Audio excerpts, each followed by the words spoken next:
ભારત સરકાર દ્વારા સાયબર ક્રાઇમના પીડિતોને તાત્કાલિક મદદ મળી શકે એના માટે જે 1930 હેલ્પલાઇન ચાલે છે એ ગુજરાત 1930 હેલ્પલાઇન અત્રે સાયબર સેન્ટર ઓફ એક્સલન્સ ખાતે જે કાર્યરત છે.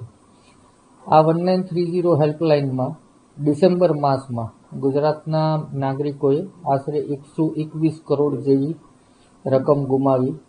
એની સામે સાયબર સેન્ટર ઓફ એક્સલન્સ જે કોલ સેન્ટર ચાલે છે 1930 એના દ્વારા 61 કરોડ જેવી રકમ આરોપીઓના હાથમાં જતી બચાવવામાં આવેલ છે. આ મહિનામાં 5 દિવસ એવા ગયેલ છે કે જેમાં 100% કે 600-700 કોલ આવ્યા હોય અને નાગરિકોએ એ દિવસે જે રકમ ગુમાવી હોય એ તમામ રકમ બચાવવામાં પણ સફળતા પ્રાપ્ત થઈ છે.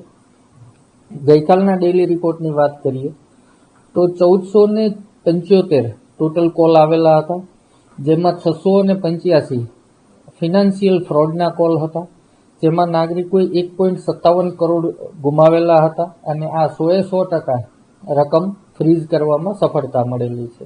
આપના માધ્યમથી નાગરિકોને એક જ મેસેજ આપવા માંગીએ છીએ કે ગોલ્ડન અવર એટલે કે આપની સાથે સાયબર ક્રાઇમ થાય તાત્કાલિક જ 1930 હેલ્પલાઇનનો ઉપયોગ કરો, જેથી આપના પૈસા આરોપીના હાથમાં જતા બચાવવા માટે મહેનત કરી શકીએ.